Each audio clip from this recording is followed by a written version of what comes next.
Welcome to the Next Level You podcast. I am your host, Danielle Rocco, and tonight I have the lovely Renee Reisch. Let me tell you, talk about the connector of connectors. That is what she does, but she's more than that, because what I love about her, she uses the power of your voice to make those connections, which is huge. And we all need so much, because sometimes we sit, we're back, we're meek, and oh no, we all have that heart. We all have that power inside us. And that is what she does.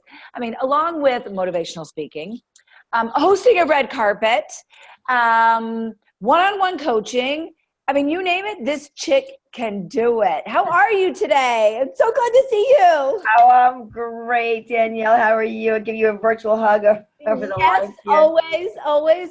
One of the things I love about Renee is when we met, we could, and we talked about this earlier, is we can cry in the middle of a fashion gala and we can laugh 2 seconds later. I mean, you talk about, she is the connector. I fell in love with her. She's my people. Well, back at you, darling. You're my people too. So I'm really honored to be here on this podcast, and thank you so much for having me. Oh, you are so welcome. It is truly an honor here. And your story, everyone needs to hear the story before, because like going from retail, Fortune 500 companies, to what you're doing now, it does not seem like that is an easy, like, oh, okay, that's in the realm of what I'm doing. I'll just go and do this. Right. How did you get there? So here we go. Well, like you said, I was working retail, and that was 25 years. Never thought I would leave it until, God has his God smacks, right? Yeah. Oh, yeah. and you never know when it's going to happen. But I'm going to back forward and then go forward. So to give you a background of where I was. So back in 2013, I lost my voice it was a pretty devastating illness called viral pharyngitis. I had sores throughout my vocal cords.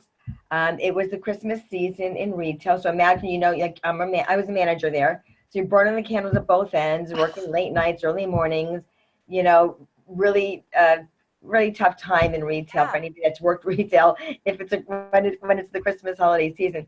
So I don't even like to go shopping in a retail store at that time, let alone be there in charge. Yeah, exactly. That's what people do online. But a lot of people are there, just so you know, a lot of people did come in. And it was just really hectic. And I remember going to work sick that specific night. I was a closing manager, and knowing I was that only closing manager, I'm like, I got to go in. So that was not the smartest thing I could have done, but I did, because I knew I was scheduled, and nobody else was a senior manager. Well, you're a tough cookie. Yeah, right. Yeah, a little tough cookie. East Coast, I'm East Coast girl. Yeah, there you go. You're my side of town. Yeah. So I went in, and I was just getting worse as the hours were going by. And, I went out to my car. I couldn't even swallow. Chills was really, I was sick. So that was like 1:00 in the morning that night. It was like middle of December. And, the next morning, I believe I was off that day. And I went into the, was urgent care. And the doctor looked at my throat. She said, because I said I felt like there's a sore in my throat instead of like a regular sore throat. And she's like, you're right. It is. You exactly what you're saying it is. It's right in the center of your throat. She did a rapid strep test, but I had a low-grade fever, so that was from the infection. And then she sent me home, and she said, just let her know how I'm doing. There was no antibiotic. It was like a virus. So she said, the next day I woke up, it was like worse. It gave birth overnight. It exploded. I went back to urgent care. My best friend actually drove me back. And that's what she said. There were like many. I asked her how many. She already knew me. She's like, she knew I would kind of freak out. She told me how many sores this thing gave birth to. So she didn't tell me how many there were, but she did say, you need to go right to the ER. So that alone, that said it all. Yeah. So my best friend, she's now watching me from heaven. She was a former Girl Scout. She knew what the ER was going to be like. We go back to her house. She gets, socks, snacks, magazines, a blanket. She knew how long a wait it was going to be. It was. She was right. We get to the ER, and I finally get taken. And with the little voice I had, because it was so hard to swallow, I said, am I contagious? I'm laying on the gurney. He looks at me. He looks down at me. He's like, oh, you're highly contagious. You can't be with the public. And Danielle, you know me well at this point. I'm all about the public and connections and loving on people. I looked at him. It was like you may as well have just shot me in the, Yeah. whatever. I don't know where, but you just shot me dead because it was like you taking away my breath. And it really was a horrible time in my life.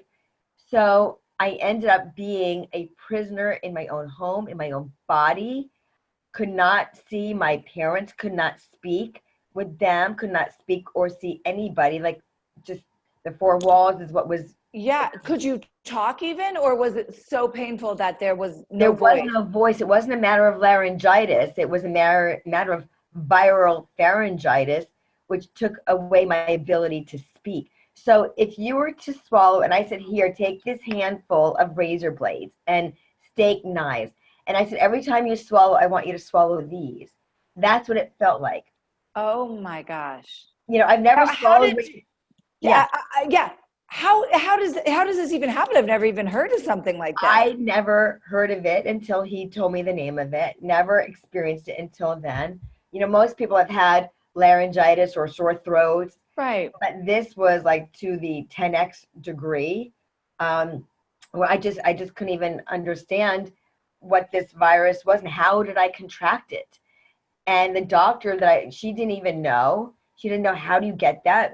She thought maybe airborne because I was with so many people at the Right. retail. I'm also, my immunity was probably down because I'm burning the candle at both ends in the retail Mhm. season, working late, going early, and could have been that. They never actually did find out what ended up happening. So here I am, locked in my own body, locked in my own home, couldn't be with anybody, locked away.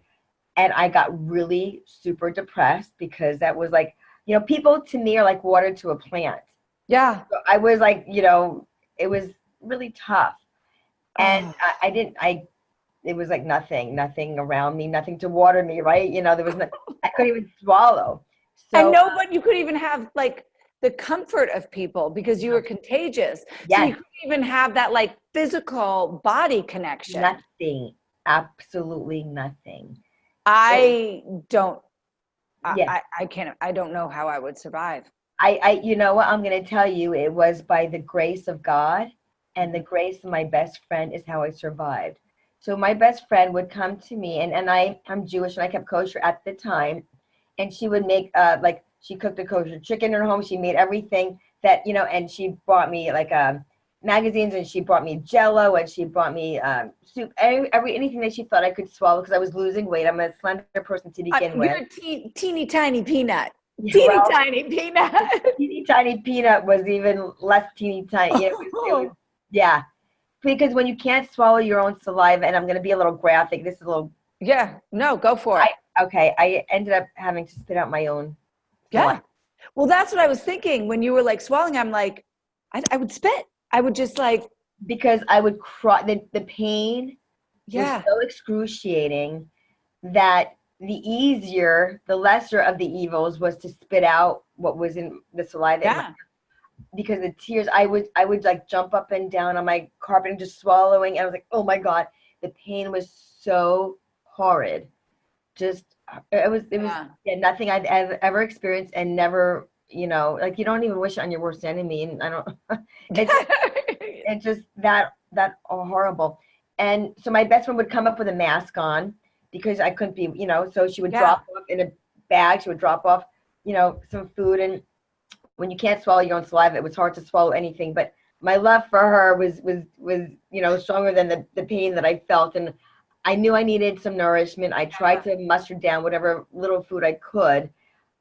It was still hard to do that. You don't realize how much you swallow until you can't. No, I've been counting like how many times I've made note of this during our conversation, Yeah. just because I'm like, oh my gosh, she would have had to spit. Oh my gosh, she would have had to Yeah. spit. Well, and when you're sleeping in the middle of the night, I woke up crying, Yeah. tapping my feet on the ground. It was, I don't even know what This to is, say. Just I've a never heard of horrible, anything like this except from you. yeah, So, horrible illness. wow. And so it went on for 3.5 months. The low grade fever, the intensity of the pain, And every time my phone, would ring, and of course I couldn't answer, it was my doctor, would go to voicemail because I couldn't speak. It was sending me for more blood work. I think at the end I totaled it up. I think it was about 21 vials of blood that they took from me to try to figure out some kind of root cause of what did she have. And, because once you find out the source, you can start treating it. But it was a virus, not a bacterial infection, so you couldn't treat it with antibiotics. So you just had to like run its course? Exactly what I was going to say. It had to run its course. Oh, and my what God. a long course it was. So thank God it did it though. Yeah, but as you're going through it, 3.5 months, and one day turns into the next with no light at the end of the tunnel, you're like, what the, Yeah, I'm going to live like this forever. Yeah. And, it was just something that as I said, I didn't know how I was going to get through it. I thought this is how my life was going to end. Yeah, no doubt. God's plan to take me out was this way. I did. And then it was just, when you don't see any light and you don't feel any better, when people get sick, they start feeling better after maybe a day or two. The throat, if it's sore, eases up. The fever starts going down. Even 7 to 10 days, but nothing. It was as awful as it was from day 1, was as awful as it was day 10, day 20, day 25. Eventually what happened is with all the blood work, my doctor sent me to one of the specialists. She sent me to was a vocal specialist to see if I had permanent damage on my vocal cords, to see if I would ever speak again. That was the scariest trip I've ever made. Mm-hmm. And I'm writing a book, and in the book I said, this is not how I intend to get into the big screen, because I had to put my vocal cords on a screen. Right. And not what I ever thought of as a big screen in my world, but okay. And well, that's today, but then it wasn't. I was like, oh my gosh, holy cow. And you got to Google what your vocal cords look like. They're not pretty. And when I've never even thought of it. Yeah. You see them on a big screen, you're like, okay. And they wanted to find out if I had permanent damage going on there. Thank the Lord it wasn't. And that told me that there was healing that was to happen. Mm-hmm. So, eventually my voice started slowly coming back, and it was like horrible. It would go in and out. Like they're like rubber bands, your vocal cords, and they keep snapping together. Like as I'm speaking now, they're like working off of each other, like 2 rubber bands. Okay. And that creates the sound. And my voice is a raspy voice, but I'm going to tell you that's how it always was. So I actually got my voice back as it was. Wow. Yeah. So thank you, God. And thank you to my best friend in heaven, who helped me get through that time. And even after that time, and was, she's always been with me. Yeah. And this was just, when God brings you to it and through it, mm-hmm. there's a reason. So I'm going to fast forward with you and your audience. When I found out, and I got the coaching I needed from the vocal coach. It took a long time. It was not back. I would say a good 8 months is when it came back. So it was gone for 3.5 months, and it took about, 6 to 8 solid months or more to come fully back, because I had to go through therapy for quite a long time. Oh, yeah. If you think about it for a minute, when you don't work out for a while, what happens? Your muscles, they atrophy. Mm-hmm. My vocal cords, your voice is a muscle. The cords atrophied, and they hadn't been used in 3.5 months. Mm-hmm. So I had to go back to the quote unquote gym of vocal coaching. Yeah. And learn techniques and do exercises to strengthen my vocal cords, like you exercise your muscles. Right. It has to be exercised and strengthened all over again, like from a baby's perspective. Yeah, it's amazing how our bodies amaze me all the time, of the memory that they can hold and how they can rehab if you just have the willingness to kind of go through to that next part, so like you've rehabbed, you're talking, you're back into your beautifulness, but where was that point where you're like, I'm not going back to retail? Well, that's another God smack, because in 2017, my career, it wasn't a job, I made it my career, because 25 years ended. I was taken out of it. The first time I was taken out of it was when I got sick, and I didn't listen to that God smack, old habits die hard. I made a promise to God. I said, I'll be better. I won't burn the candle at both ends. I'll take time out for me. I won't, I'll make sure I take care of myself. Every promise you needed to say. Yeah, we've all done it, right? Old habits die hard, Danielle. Yeah. My habits, as well intended as they were, because that illness scared the crap out of me, and you don't want to fall back into that. So I was good for a little while, but my old habits kicked back in, and my best friend's like, Renee, what are you doing? I'm like, oh, well, I'm okay, and then my career ended because, again, God took me out of a career that he knew I wasn't meant to be in long term. I'm not one that gives up so easily. So I went back to what I did in 2013. I got better, and I took a while to get better, but I got back into it. And towards the end, I wasn't really happy there at all. Things had changed a lot in retail. A lot of people shopping online, and things were changing in the company. And I just kept sticking it out, and I wasn't happy, but I still stayed there because I justified, well, at least I have this, at least I have that. God help, I start looking for a job. At this point, I'm already older. Who's going to want me? All those things, false evidence appearing real, the fear, So I stayed there until I was taken out and the career ended. And then I was like, what the heck, for lack of a better term, am I going to do? And then I started, going to different events, and actually I was working at WHW. WHW is Women Helping Women before I went to events. And it's to help people find and keep jobs. So I went there and started taking classes. One of the gals I met said, you need to go to, go back to school about getting computer training, because my older brother said you need to get that because all these online jobs were looking for computer thing. You have to have that background. My brother, who is the president of a company, said you need to definitely have that. This gal I met in this WHW course said, go to this class. It's by your house where you live. She said, I'm taking classes there. I went there, did well in all these computer courses. Then another teacher at this WHW was a coach, and she said, Renee, there's this thing called the Best You Expo in Long Beach. You should go. I went there. Long Beach is not too far from where I live, and I met other people there. And then I met one person, and the other person, my friend Tamara Hunter, who I think you know. Of course, yes, I love her at one of these events that I went to. Another friend of mine, Dave Fagan, had an event. I went there. I invited the gal I met, the one coach. She invited me to the Best You. I invited her to this event. Then I met Tamara at David's event. It's like starting things like the popcorn trail. I started getting so much fiber from eating all these popcorn trails. It's a little addicting because there's so much love and connection. Well, to your point, yes. So this entrepreneurial world started wrapping its arms around me like nobody's business. And I'm going to say the word ironically, and you and I both know there is no such thing as ironic, but I'm going to tell you what happened. Ironically, I started, picking up, or not picking up, but going online to get these jobs and different ways to get jobs. And I started applying to different positions. There's the irony that I'm going to talk about.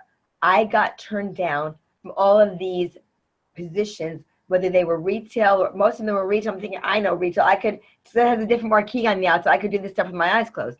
Well, they thought so too, and nobody was hiring me.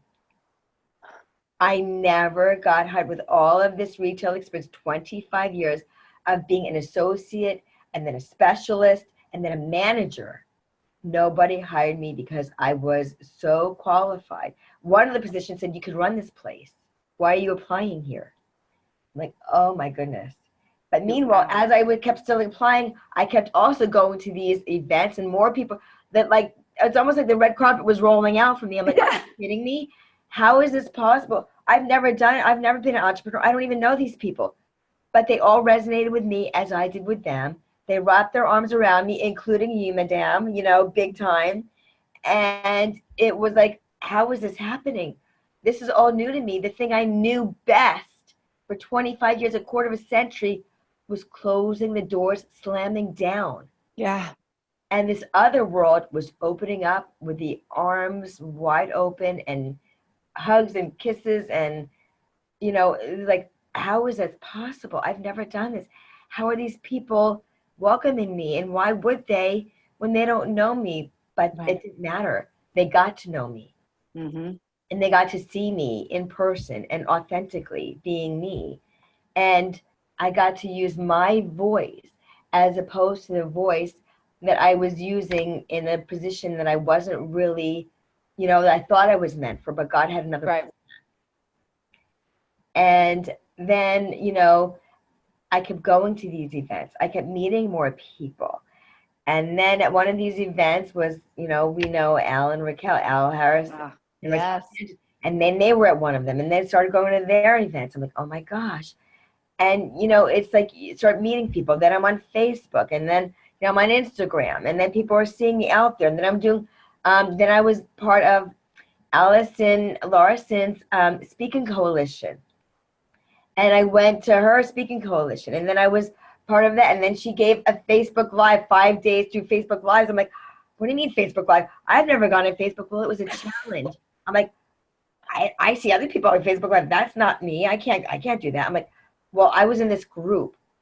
I was always a student, right? Yeah. And I'm like, how do you not do? I can't go back to this group and say I didn't wanna. I didn't want to do it. No, you got to show up. I got to show up, and I got to say I did it.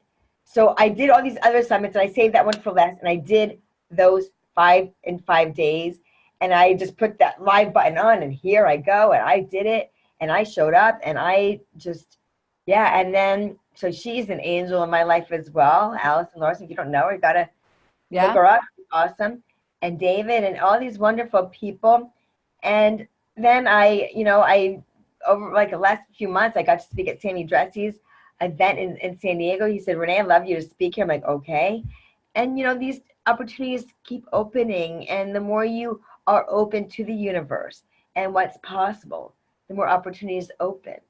Mm-hmm. And so it is amazing. And then, I also have started this other thing, and I don't really want to say exactly what it is because I want to give a teaser to your audience. And if it's okay, there's Yes. more ways to use your voice. And I recently discovered another way to use the power of your voice. And I want to give a little gift to your audience. So if they text, I'm going to give you something. It's 657 is the area code 221-7533. Okay, say it again because I'm going to write this down and I want to make sure I put it in here. So 657 yep. 221-7533, and they text the word voice. Okay. I want to send them a little something. So I will connect with them and I'll get their address and I want to send them something through the mail, not an email. I will get that too, but there's something special I want to send to them. So I love it. I love it. I can't wait. A little something special just for them. And I want to gift to them for letting me be here for you and for your audience, listeners. I want to do that for you. So that is one. See, her heart is bigger than the teeny tiny little button that she is. When you see her in person, you can't help but hug her. She's like, fairy. You're like my fairy, my woods fairy. I look out and I'm like, there's Renee, just full of life and full of sparkle and just another person that turns something that could be like, hands up, I'm done. Because not only is everything you were ripped from you, I mean, It was painfully. There was pain involved in a lot of it. Yeah, talking about having the red carpet pulled from underneath you or, a door slammed you. It was, and, the thing that I'm going to share with you, you never know. Like, I didn't understand in 2017, after I was released from that position, I didn't know, my mind kept thinking back to 2013. I was trying to get myself out of it. I said, Renee, get over it. It happened in 2013. Why are you thinking about this again? It's over. And you know what? It was a lesson that God wanted me to learn. And I was not spiritual at the time in 2013. nor really back in 2017.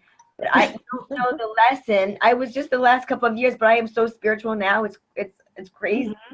And I know I am getting more and more spiritually awakened, and I have my vision board. I am spiritually awake, and I know every year I'm even getting more and more tuned in to that space.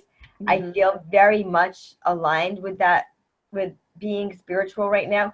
And being spiritual and being religious are nowhere near the same thing. No. It's not even close. And I didn't know that because I'm like, oh, I'm religious. I must be spiritual. It has nothing to do with it. It has nothing to do It has with it. nothing to do with it. It's two separate worlds. It's nice to be religious. It's great. But spirituality is something that is within you. It's your heart. It's where you come from. And it's connecting, but knowing that there's a higher, there's my best friend who is in heaven. She used to tell me when we talked about, passing on, I say, oh, no, but it's death. She said, no, Renee, it's life. Yeah. So to me, it's another realm. Like we're in the physical world. It's another realm of life and what the possibilities that go beyond our physical world. But before we get there, and this is for you too, Danielle, we are meant to do big things in this world before our, call home goes there. And I know that for you. I know that for me. I know that about connections because I'm all about connecting with people. And that is really a big deal. And there are different ways to connect with people other than verbally. And it is using the power of your voice, which I do now in the coaching and the speaking. And but there are other ways as well, which I will share with when they text me that. But it's about being the connector and letting other people know that even though they may not have that voice, I can help them and peel back the layers of that onion to what is holding them back. And that is through the coaching and training. And we all think, well, how is she going to be different from the next one? It is different because everyone brings their own personality into it. And when you physically lose your voice, I realized mine was lost not just physically, but it was lost in an emotional sense too. And it was lost metaphorically in my company, in relationships, in every which way you lose your voice when we don't speak up. And I'm not saying to be confrontational with people. That's not what this is about. It's about using your voice to speak your terms and what you want from life and how you want to communicate and what is holding you back. And that is what I like to take people through, a course that I developed to help them through those things and break down those barriers. Because ultimately the biggest barrier, and I'm going to put that out there, it's us. But it's what's holding us back. And that's what I like to, because I am a connector. I love connecting with people and finding out about them.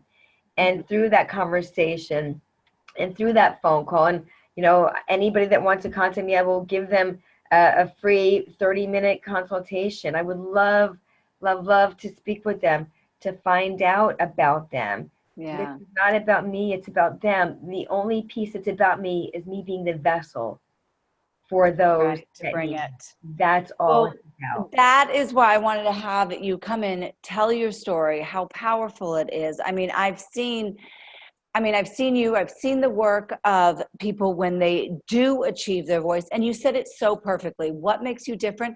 Well, there are people out there that are going to be like, I connect so much with you. And if you weren't out there doing what you're doing, they would never know. They'd be still trapped in here. We have to realize that there's one way to tie our shoe.